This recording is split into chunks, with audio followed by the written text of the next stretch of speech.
بسم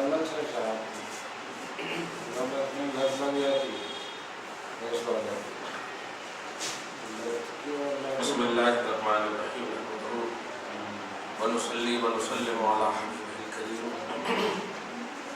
الامین العزیز الرؤوف الرحیم اما بعد فاعوذ باللہ من الشیطان الرجیم بسم اللہ الرحمن الرحیم یوم یجمعکم لیوم الجمع ذلک یوم التغابن ومن یؤمن باللہ ویعمل صالحا یکفر عنہ سیئاتہ ويدخله جنات تجري من تحتها الأنهار خالدين فيها أبدا ذلك الفوز العظيم صدق الله العظيم الصلاة والسلام عليك وعلى آلك وأصحابك وأهل بيتك يا رسول الله صلى الله تعالى عليه وسلم.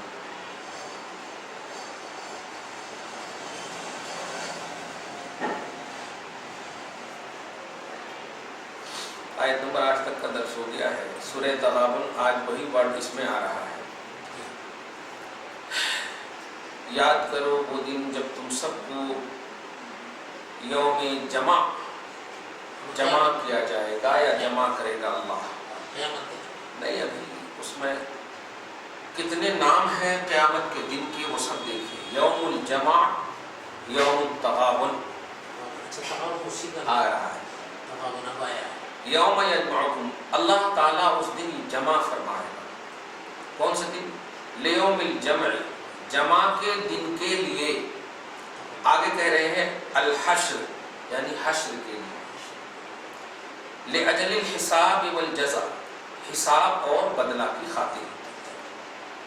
قیامت کے دن کو یوم الجمع کیوں کہے تو اس کی توضیح ہو رہی. اذ یجتمع فیہ الملائکۃ والثقلان اس لیے کہ اس دن سارے فرشتے اور انسان اور جنات سب اکٹھا ہوں گے جمع ہوں گے. اس لیے وہ یوم الجمع جمع. وہ ایک ثقل بولے تو جنات ایک ثقل بولے تو انسان. ثقلین یہاں دیکھیے ترجمہ کیا ہو رہا ہے. جس دن تمہیں اکٹھا کرے گا سب جمع ہونے کے دن وہی ٹھیک ہے. ذالک یوم التغابن اور وہ دن ہار والوں کی ہار کھلنے کا ہے. تو تغابن کا معنی ہوتا ہے ہار والوں کی ہار کھلنے کا معاملہ. یہ تو تغابن کا معنی. لیکن وہ اصل میں دیکھیے گا اس کی تھوڑی سی تو غین بانون غبن بولتے ہیں. غبن کرنا بولتے ہیں غبن کرنا. ہاں تو وہ دن ہوگا کہ جنتیوں کے ساتھ جہنمیوں نے جو کیا ہوگا وہ سب وہاں کھل جائے گا. دنیا میں تو لین دین میں غبن ہوتا, وہاں پر بھی جنتیوں کو تم نے کیوں نہیں رسپیکٹ کیا, ان کا ساتھ کیوں نہیں دیا. اے ایمان والو اللہ سے ڈرو, سچوں کے ساتھ رہو. تو کچھ ایسے ایمان والے بھی تھے جو ساتھ نہیں تھے, بولتے تھے ہمارا عمل ہمارے ساتھ, ہم ولی بن جائیں گے. کچھ لوگ ہے نا. تو اس دن کو یوم تغابن اس لیے کہا گیا. اب غوث پاک دیکھیے کیا فرما رہے ہیں اس سلسلے میں. ذالک یوم یوم التغابن تغابن کا دن ہوگا. کون تغابن؟ یوم ظہور التغابن والغرور الواقع فی نشأۃ الاختبار والابتلاء. دنیا میں جو بھی دھوکہ دڑی تم نے کیا ہے وہ دن ساری دھوکہ دڑی کو ظاہر کر دے گا. تو اب غرور غین سے غرور گھمنڈ دھوکہ, غرور بھی پڑھ سکتے ہیں دھوکہ کے معنی. مطلب اب یہ ہوا کہ میدان محشر کو یوم جمع اس لیے کہتے ہیں کہ فرشتے بھی جمع ہوں گے, انسان اور جنات دونوں جمع ہوں گے. اور یوم تغابن بھی اس لیے کہتے ہیں کہ وہاں مطلب سیاہ و سفید سب ظاہر ہو جائیں, کون دھوکہ دھڑی کا کیا تھا اور کون نیکوکار. تو یوم تغابن اسی لیے ان کو کہا تھا. تغابن یعنی تغابن کا دن. جو دھوکہ دیے ہوں گے, کسی کو بھی دیے ہوں گے, وہ سب وہاں ظاہر ہو جائے. اللہ پاک ہم سب کو محفوظ فرمائے. آگے دیکھیے وبالجملہ حاصل کلام ومن یؤمن باللہ ویعمل صالحا. اللہ اور وہ لوگ جو اللہ پر یقین رکھتے ہیں اور اس کی وحدانیت یعنی اللہ سبحانہ کی وحدانیت کا اقرار کرتے ہیں. ویعمل اور عملا صالحا, اتنا ہونے کے باوجود ساتھ ہی ساتھ عمل صالح کی کنٹینیوٹی بھی رہتی ہے. تو لیزید بہ الایمان، اور یہ عمل صالح کیوں کرتے؟ تاکہ ایمان میں اضافہ ہو، ایمان میں اضافہ ہونے کے لیے، ورنہ ایمان کافی ہے بخشے جانے کے لیے۔ عمل نہیں، عمل صالح نیک عمل، صالح مانے نیک، وہ لوگ، یہاں بات آ رہی ہے جو لوگ اللہ پر ایمان رکھتے ہیں اور عمل صالح کرتے ہیں، ہاں یہاں ہے، وہاں نہیں، وہ تو وہ دن ہو گیا، اب آگے آ رہی، اور جو لوگ اللہ پر ایمان رکھتے ہیں اور عمل صالح کی کنٹینیوٹی برتتے ہیں، کس لیے؟ تاکہ ان کا ایمان بڑھ جائے، یہاں تک کہ ان کی تھیوری پریکٹیکل بن جائے، علمہ عیاناً، یعنی ابھی تو ہم اللہ کے جان رہے ہیں، لیکن ایمان پر جب بندہ عمل صالح کرتا ہے تو یہ جاننا دکھنے کی منزل میں ہو جاتا ہے، سمجھ رہے؟ حق الیقین، عین الیقین کی منزل میں بتا چکا ہوں، سمجھ رہے نا؟ تین ہے نا، میں یقین، ہاں سمجھ گیا۔ تو علم الیقین، عین الیقین، حق الیقین۔ علم الیقین ہے ہم کو پہلے کہ اللہ تعالیٰ کو ہم اچھی طرح جانتے ہیں کہ اللہ پاک ایک ہے بس، لیکن جب نیک عمل کریں گے تو وہ عین الیقین، مشاہدہ، پریکٹیکل بنتا، اور جب مر جائیں گے تو حق الیقین ہو جائے گا، ہاں حق ہے۔ تو جو بندہ، اس سے ایک عقیدہ ملا کہ بندے کو ایمان پر صرف اور صرف جب تک اللہ نے زندگی دی ہے تو ڈیپینڈنٹ نہیں رہنا چاہیے۔ کیوں؟ یہ سچ ہے کہ ایمان جنت کا دار و مدار ہے، لیکن اللہ نے جب عمر دی ہے ایمان کو تو نیک عمل کرتے رہنا چاہیے، یہ اس سے ایک عقیدہ ملا۔ چنانچہ کئی حدیثیں بھی اس سلسلے میں ہیں، بہت سارے صحابہ کرام، آپ دیکھیے نا، رسول اللہ صلی اللہ علیہ وسلم نے حضرت معاذ یا حضرت عمر کے بارے میں فرمایا کہ جس شخص کے سامنے فرمایا، صحابی حضرت عمر ہے، حضرت معاذ دونوں ہیں، بلکہ فرماتے ہیں کہ رسول اللہ نے فرمایا من قال لا الہ الا اللہ دخل الجنہ، جس نے لا الہ الا اللہ کہہ دیا صرف وہ جنتی ہے، عمر بھی ہے، جس نے کہہ دیا وہ جنتی ہے۔ تو حضرت عمر کہتے ہیں یا رسول اللہ میں اس کی خوشخبری دے دوں باہر والوں کو جا کر کہ ایک مرتبہ بول لو جنت مل جائے گی؟ تو آقا نے فرمایا نہیں، اگر دے دو گے تو اذن یتکلوا، وہ بھروسہ کر لیں گے، ڈیپینڈنٹ ہو جائیں گے، قل ہم یعملون، انہیں چھوڑ دو کہ وہ عمل کرتے رہیں۔ اس سے معلوم ہوا کہ اللہ بھی چاہتا ہے کہ نیک عمل بندہ کرے، رسول بھی چاہتے ہیں نیک عمل بندہ کرے، باوجود ہے کہ ایمان کافی ہے جنت کے لیے، لیکن جنت کے ساتھ ساتھ کیٹیگری بڑھانا چاہتے ہو، اور کون نہیں چاہتا؟ جب اللہ نے عمر دیا ہے ایمان کی تو ہم کریں گے کیا؟ منتخب تو مان لیتے بیٹھیں گے نہیں، پھر وہ ایمان ہی نہیں ہے۔ لہذا ایمان کی سیکورٹی کے لیے عمل صالح ضروری ہے، اسی کو بولتے ہیں کہ نیک بننے کے لیے نیکوکار کی صحبت ضروری ہے، ایسے ہی ایمان کو بچانے کے لیے ایمان کامل جو عمل صالح کی منزل پر فائز ہوتے ہیں ان کی صحبت ضروری ہے۔ آگے دیکھیے، اور جو لوگ عمل صالح کرتے ہیں تو ان کا ایمان بڑھ جاتا، یہاں تک کہ علم عیان بن جاتا، عین مشاہدہ بن جاتا، اور عیان حق بن جاتا، کمال ہے۔ تو اور ساتھ ساتھ کیا کرتا اللہ تعالیٰ؟ اگر ایسے یعنی مومن اور عمل صالح پر جو فائز ہے منزل پر، یکفر عنہ سیئاتہ، اللہ تعالیٰ ان کے صحیفہ اعمال سے تمام برائیوں کو میٹ دیتا۔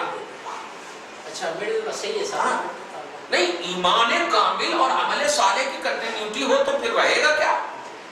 ایک چھوٹی سی بات لیجئے کہ اب یہ ڈبہ ہے، اب اس ڈبے میں تھوڑا سی پانی ہو، پانی تھوڑا سی، اور رنگ پورا ڈال دے تو پانی دکھے گا؟ نہیں دکھے گا۔ یہی ہے میٹ میں غلبہ اتنا ہو جائے گا ایمان اور عمل صالح کا کہ برائیاں اور دکھیں گی ایسا۔ ہاں واہ، اللہ پاک برائیوں سے بھی بچائے اور بزرگوں کی صحبت نصیب فرمائے۔ خیر، ایک تو یہ وَيُدْخِلْهُ جَنَّاتٍ، اور اللہ تعالیٰ اپنے فضل و کرم سے داخل فرمائے گا ایسے باغات میں جن باغات کو علم، عین اور حق کے باغات کہتے ہیں۔ باغ یہ علم حاصل تھا پہلے آپ کو، اس پر آپ نے کنٹینیو کیا تو عین حاصل ہوا، اب عین ہوا تو حق حاصل ہوا، تو اب تین طرح کا باغ ملے گا نا آپ کو، تو علم کا بھی باغ ملے گا۔ یہ اگر یہیں پر رہتے تو پھر رش کریں گے آپ، اچھا ہوا کہ ہم عین الیقین میں تھے، اب عین الیقین کے باغ کو دیکھیں گے تو آپ حق الیقین میں، اچھا ہوا کہ ہم حق الیقین میں آ گئے۔ تو یہ ہے اصل، لیکن اللہ تعالیٰ درجات بڑھیں گے، کیٹیگری بڑھیں گی۔ خیر، ایک تو یہ دو بات ہوئی، ایک تو برائیوں کو مٹے گا اور باغات علم و عین اور حق میں داخل فرمائے گا۔ اور تیسری تجری من تحتها الانہار، وہ باغات جن کے نیچے نہریں رواں ہوں گی. کس چیز کی نہریں؟ دیکھیے لوگ تمنا کرتے ہیں عمروں کی اور حیات کی. یہاں دیکھیے فرماتے ہیں غوث المملوء بمیاہ المعارف والحقائق المترشحہ عن بحر الحیات الازلی الابدی. وہ نہریں جو بھری ہوئی ہوں گی، دیکھیے گا، معارف اور حقائق کے پانیوں سے. معارف اور حقائق کے پانیوں سے، وہ معارف اور حقائق المترشحہ جو چھن چھن کر آئیں گے، وہ پانی کس سے؟ بحر حیات ازلی سے. ارے باپ، ازلی اور ابدی حیات کے سمندر سے ڈائریکٹ آئے گا آپ کو. یعنی اللہ پاک کو سمندر سے سمجھ رہے ہیں؟ اللہ پاک ڈائریکٹ کنیکشن فرما دے گا کہ تو جو چاہتا تھا کہ کاش میری عمر سپورٹ ہوتی، اچھی ہوتی، یہ ہوتی، وہ ہوتی، لیکن اس سب کو تج دیا تو نے میری خاطر، تو آج میری حیات کے سمندر سے تجھے ملے گا پانی. میری حیات کے، تو اپنی حیات کو قربان کیا ہے نا، تو اب میری حیات کے سمندر سے پانی ملے گا. غور کریں آپ. لا يتحولون من التلذذ بها والتحقق دونها، اس کے تلذذ یعنی لذت حاصل کرنے سے کبھی وہ پھریں گے نہیں، کنٹینیو لذت حاصل کریں گے. یہاں ہوتا ہے ایک مرتبہ اگر کسی جول کا اچھا کھا لے تو دوسرے کی طرف من جاتا، لیکن وہاں کھاتے رہیں گے، لذت میں کمی آئے گی ہی نہیں، بڑھتی چلی جائے گی. بل یصیرون خالدین فیہا ابدا، بلکہ اس لذت میں، ان باغات کی لذتوں میں ہمیشہ آپ رہیں گے. ذالک، آگے دیکھیے، ای تکفیر یعنی میٹنا، اور ارباب عنایت اور افضال یعنی فضل و کرم جن پر ہوا ہے ان کے لیے یہ میٹنا اور داخل کرنا الفوز العظیم، بہت بڑی کامیابی. جن بندوں کو یہ شرف دی جائے کہ ایمان کامل، عمل صالح اور اس پر کنٹینیوٹی، تو اللہ کے بارگاہ سے جنت کا داخلہ، باغات میں داخلہ، ہمیشگی، یہ سب بہت بڑی کامیابی، الفوز العظیم، بہت بڑی کامیابی ہے. واللطف الجسیم، اور بہت بڑا لطف ہے. وہ بالجملہ لا فوز اعظم منہ واکمل، اس سے بڑھ کر اور اس سے عظیم کامیابی نہیں ہے. یہ آیت نمبر 9 تک کا درس ہوگا. یہ تو وعدہ والا مطلب کلام تھا، وعدہ والی آیت. لیکن اللہ کی سنت ہے کہ وعدہ کے ساتھ وعید بھی سنائے. وعدہ بولتے ہیں مومن کو جو اللہ تعالیٰ بولے، مومن کو جو وعدہ کرے، اور کافروں سے جو وعدہ ہے اس کو وعید بولتے ہیں. وعید، واو عین یا دال، وعید، وعید مطلب وارننگ، اس کو آپ کہتے ہیں. یہاں کے ساتھ آپ دیکھیں فرما رہا والذین کفروا وکذبوا بآیاتنا، وہ لوگ جو کفر کیے، جیسے اوپر تھا ایمان لائے اور عمل صالح کیے، تو یہاں پر وہ لوگ جو کفر کیے اور ہماری آیتوں کو جھٹلائے، مطلب نیک عمل نہیں کیے. کون آیتیں؟ الدالۃ علی وحدۃ ذاتنا وکمالات اسمائنا وصفاتنا، وہ آیتیں جو ہماری ایک ذات ہونے پر اور ہمارے اسماء اور صفات کے کمالات پر دلالت کرتی تھیں، ان آیتوں کو جن لوگوں نے جھٹلایا، اولئک الاشقیاء والمردودون، یہی بدبخت لوگ اصحاب النار، جہنمی ہیں. وہ ملازموہا، اور وہی اس کی ملازمت ہوگی، وہی اس کی نوکری لگے گی، وہی اس کے لیے لازم ہے. باپ خالدین فیہا، اس میں بھی وہ ہمیشہ رہیں گے. لا نجات لہم منہا، ان کو اس جہنم سے نجات حاصل نہیں ہوگی. وبئس المصیر، اور کیا برا ٹھکانہ.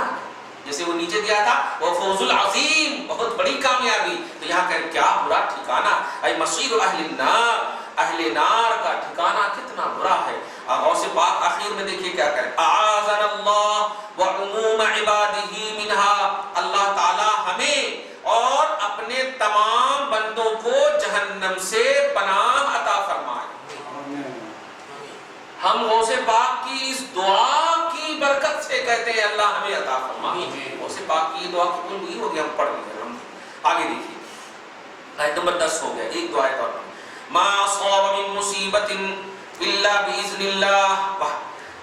ثم قال سبحانه على سبيل التقريب والتشبيه لارباب المعرفه والايقان على جاده التفويض والتقلان.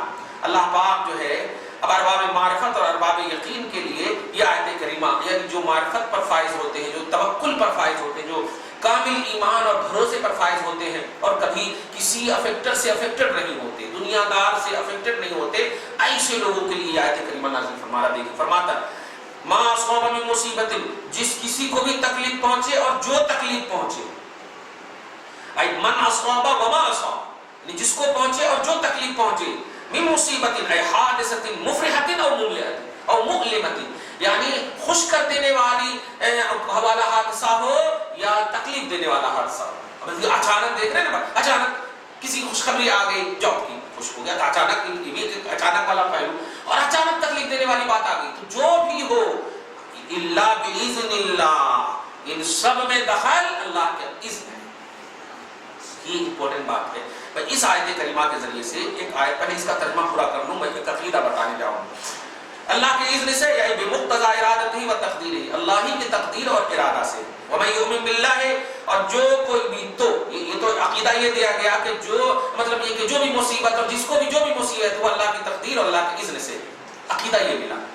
اب آگے دیکھیے، ومن یؤمن باللہ، تو جو کوئی اللہ پر بھروسہ کرے، ویفوض امرہ الیہ، اور اپنے معاملہ کو اللہ کے سپرد کر دے، امرہ ویأخذہ وکیلا، اور اللہ ہی کو اپنا وکیل مانے، وَيَجْعَلُهُ حَسِيبًا، اور اللہ ہی کو حساب و کتاب والا سمجھے، وَكَفِيلًا، اور کفیل سمجھے، تو یہدی قلبہ، اللہ تعالیٰ اس کے دل کو ہدایت کے نور سے منور فرما دے۔ واہ، منور فرما دیتا ہے، ہدایت کے نور سے منور فرما دیتا ہے، یعنی ہدایت عطا فرماتا ہے جو کوئی ایسا عقیدہ رکھتا ہے۔ وَيُبَصِّرُهُ عَلَى أَمَارَاتِ التَّوْحِيدِ وَعَلَامَاتِ الْيَقِينِ، اور توحید اور یقین کی علامتوں میں اس کو مطلب داخل فرما دیتا ہے۔ آگے دیکھیے آپ، واللہ بکل شیء علیم، اور اللہ تعالیٰ ہر پرزینٹ اور ہر فیچر، ہر پاسٹ، ساری چیزوں کو جانتا ہے۔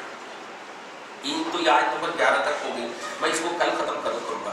یہ ایک عقیدہ اس میں، یہ دیکھیے ابھی ایک پوسٹ بھی آیا تھا کہ کوئی جگہ منحوس نہیں ہوتی، کوئی چیز منحوس نہیں ہوتی۔ لوگ جو یہ بول رہے ہیں کہ ہمارے اوپر کر دیے سو ہیں، ہمارے اوپر یہ کر سو ہیں، ایسا یہ سب کچھ نہیں ہوتا ہے، پوسٹ آیا ہے۔ اب اسی حوالے سے میں آیت نمبر کتنے ہوئی ہے، آیت نمبر 11 کے حوالے سے، ما اصاب من مصیبت الا باذن اللہ، سب سے پہلے لفظ پر غور کیجیے، جو تکلیف پہنچے یا جس کو تکلیف پہنچے، اس کا مطلب یہ ہوا تکلیف پہنچنا ثابت ہے، یعنی اور الا باذن اللہ، وہ اللہ کے اذن ہی سے ہے، یعنی اللہ پہنچاتا نہیں، جو پہنچا رہا ہے، جس سے تکلیف پہنچ رہی ہے وہ اللہ کے اذن سے ہے۔ دو بات یہاں پر معلوم ہوئی، یعنی تکلیف کسی مخلوق سے ہمیں مل سکتی ہے، کوئی مخلوق ہمیں تکلیف دے، کوئی مار دے، جیسے ابھی کہا میں نے کہ نہیں کوئی آپ کا بگاڑ نہیں سکتا، ایسا نہیں ہے، یہ عقیدہ نہیں رکھنا چاہیے، عقیدہ قرآن کے خلاف ہے، کوئی آپ کا بگاڑ نہیں سکتا، اب آپ ہمیں مارے تو چوٹ نہیں لگے گی، ایسا کیسے ہو سکتا، جبکہ آپ مخلوق ہیں، آپ مار دیں اور کہیں گے نہیں اللہ کے اذن سے اللہ نے مارا ہے، ایسا نہیں۔ اللہ پاک نے بندوں کو مختار بھی رکھا ہے اور مجبور بھی رکھا ہے، نہ مکمل مختار ہے نہ مکمل مجبور ہے، بیچ بیچ میں ہے نہیں، یعنی جب اختیار کی ضرورت ہو تو اختیار یوز کرو۔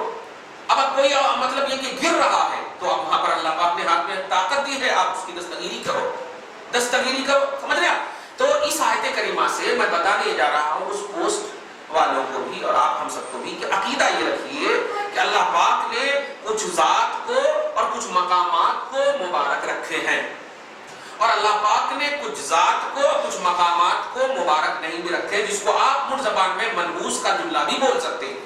اب ذات سے مراد جیسے دیکھیے صالحین، شہداء، صدیقین، نبی، یہ سب جو ذات ہیں یہ مبارک ذات ہے، ایک دم سمجھ گیا، یہ سب مبارک ذات ہے، ان سب کے ذکر کے وقت رحمت اور برکت نازل ہوتی ہے، تو ذات کو اور ان ذات سے جو بھی ریلیٹڈ مقام ہے ان کو بھی مبارک رکھے۔ چھوٹی سی مثال قرآن پاک میں سورہ مطلب یہ کہ آل عمران کے آیت نمبر 37 میں اور 38 میں دیکھیں، حضرت زکریا علیہ السلام وہاں پر جا کر دعا کر رہے ہیں جہاں پر حضرت مریم نماز پڑھ رہی ہے۔ اس کا مطلب حضرت مریم نیک ہے، صالحہ ہے، ولیہ ہے، اور ان سے نسبت جگ رکھنے والی جگہ میں برکت اللہ پاک نے رکھی تو وہاں دعا کیا۔ دیکھا آیت نمبر 38 میں، تو ذات میں بھی برکت ہے اور مقام یعنی ذات سے جو ریلیٹڈ چیز ہے اس میں بھی برکت ہے۔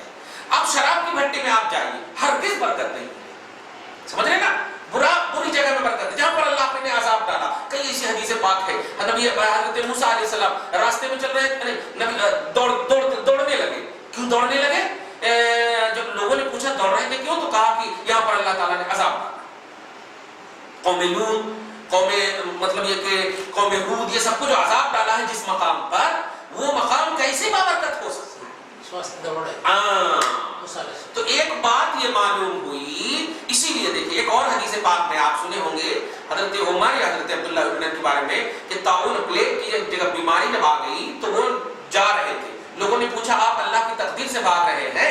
تو انہوں نے کہا نہیں، تقدیر سے بھاگ رہا ہوں، قضا کی طرف بھاگ رہا ہوں، تفصیل کر چکا ہوں میں، یعنی تحریر تو ممکن ہے اللہ نے لکھ دیا ہو، اسٹم نہ مارا ہو، اس کی طرف بھاگ رہا، سمجھ رہے ہیں نا، قضائے الہی فیصلہ نہ ہوا ہو، اس کی طرف بھاگ رہا ہوں، کہنا یہ دیکھا بھاگنے کا لفظ ہے، افر من قدر اللہ الى قضاء اللہ، میں بھاگ رہا ہوں اللہ کی تقدیر سے، لکھ تو دیا ہوگا اللہ، لیکن ہو سکتا ہے کہ میرے حق میں ابھی فیصلہ نہ کیا ہوگا، سگنیچر نہ کیا ہوگا، تو قضا کی طرف بھاگ رہا ہوں۔ اس کا مطلب یہ ہوا کہ بھاگ رہا ہوں جہاں، بلکہ دوسری حدیث میں یہ بھی دیکھیے آپ کہ جس جگہ پلیگ کی بیماری ہو وہاں جاؤ نہیں، اور جس جگہ پلیگ کی بیماری میں تم رہو وہاں سے بھاگو نہیں، یہ بھی ہے، نہیں یہی تو بتا رہا، بھاگو نہیں، آپ تو بھاگ کے کہاں جائیں گے؟ آپ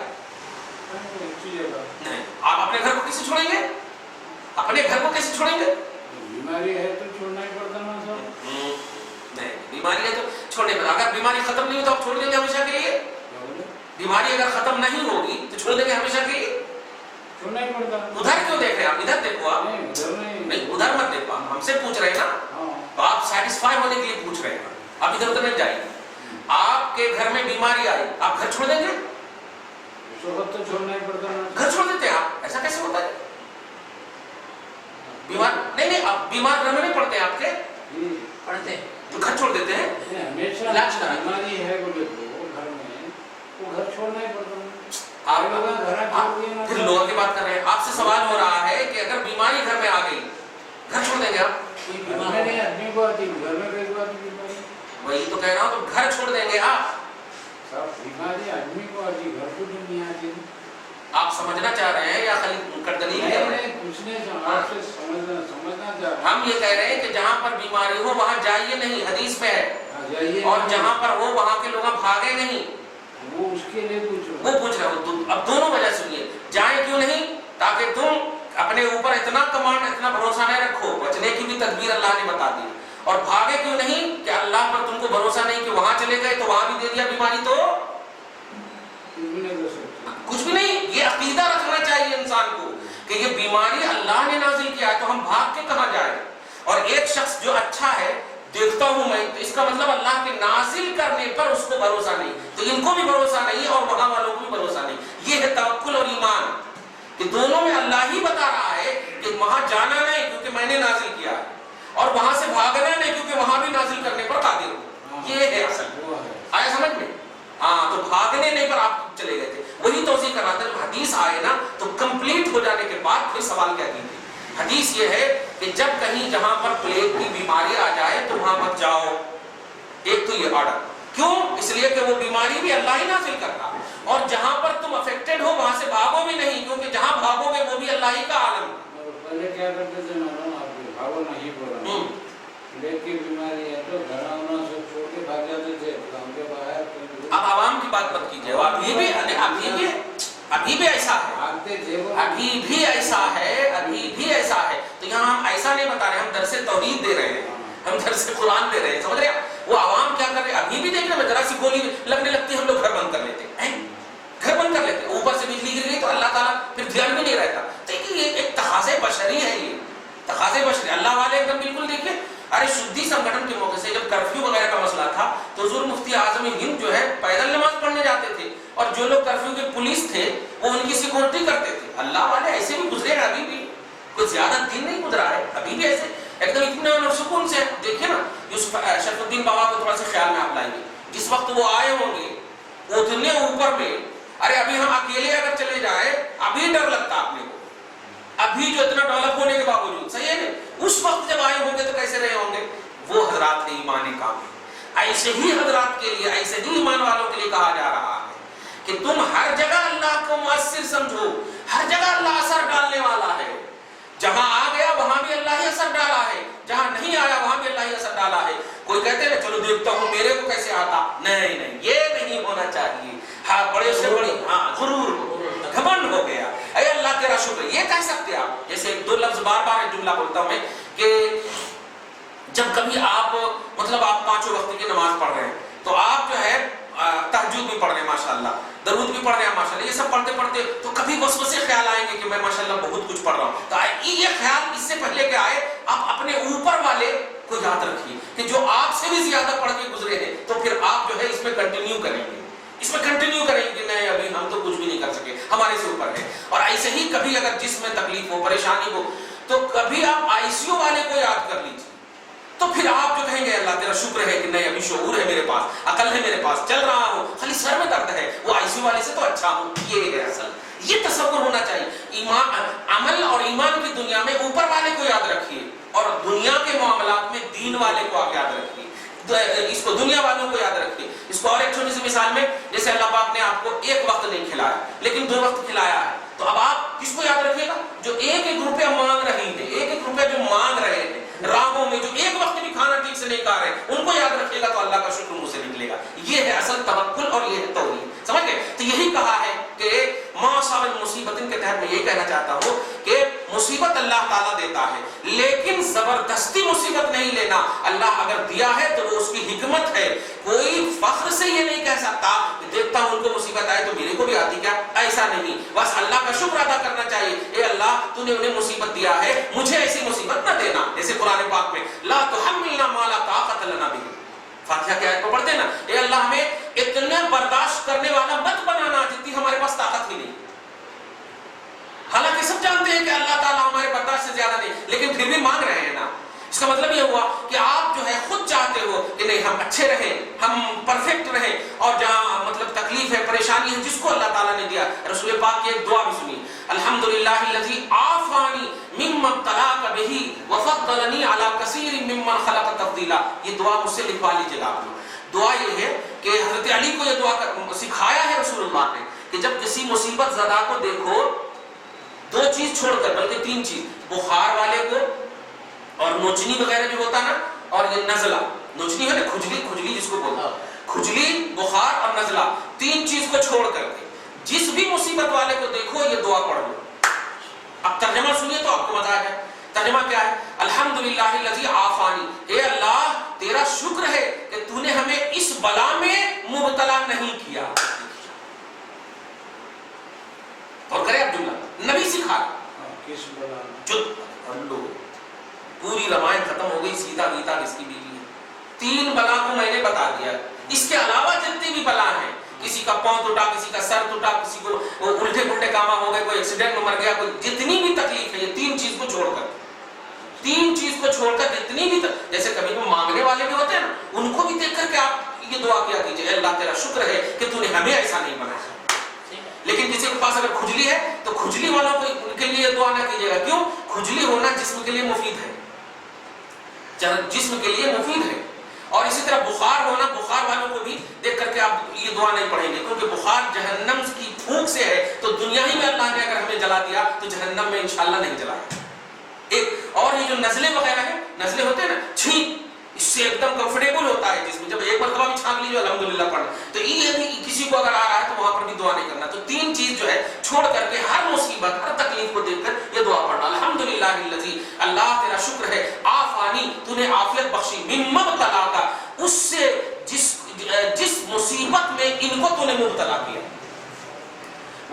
وفضلنی علی کثیر ممن خلق تفضیلا, اور تمام مخلوق پر ہمیں فضیلت بخشی کہ تمام مخلوق کو تو نے, دوسرے لوگوں کو تو نے تکلیف دی. اب برما کے مسلمانوں کو دیکھ کر دعا کیجیے نا, روہنیا کے مسلمانوں کو دیکھ کر آپ دیکھ رہے ہیں فیس بک پہ کیسے کیسے بچے مر رہے ہیں, تو اللہ کا شکر بھی ادا کرنا اور ان کے لیے بھی دعا کرنا کہ اللہ تعالیٰ نے ہمیں ایسی مصیبت نہیں دیا ہے. تو اس کا یہ مطلب ہوا کہ خود تدبیر کے لیے مصطفیٰ نے بھی تعلیم دی ہے, اللہ پاک نے بھی کہا ہے ہٹ دھرمی نہیں کرنا, جہاں پر تکلیف ہو وہاں سے بچنے کی کوشش کرنا, وہاں پر بھی میں ہی مؤثر ہوں, اور اگر ضد کرو گے تو اسی لپٹ میں آ جاؤ گے, تو وہاں جانا بھی نہیں. اور ایک تکلیف والو, تم کو جو میں نے تکلیف دیا ہے وہ تکلیف پر صبر کرو گے تو تم کو بھی بدلا دوں گا. دیکھیے دونوں کو ایک دم ٹریننگ زبردست دے دیا. دعا ہے پروردگار عالم ہم سب کو سچا پکا موحد مسلمان بنائے, توحید و رسالت اور توکل کو سمجھنے کی کامل توفیق نصیب فرمائے, اپنی شان کریمی کے مطابق اجر عطا فرمائے. پریشانیوں کو دور فرمائے، مشکلات کو حل فرمائے. اپنے حبیب صاحب الاولاد کے وسیلے سے ہم سب کی دین دنی رات چوگنی آرزوؤں اور تمناؤں اور ترقیوں کو تکمیل کی منزل سے، کامیابی کی منزل سے ہمکنار فرمائے. وصلی اللہ تعالی علی خیر خلقہ محمد وآلہ وصحبہ اجمعین برحمتک یا ارحم الراحمین.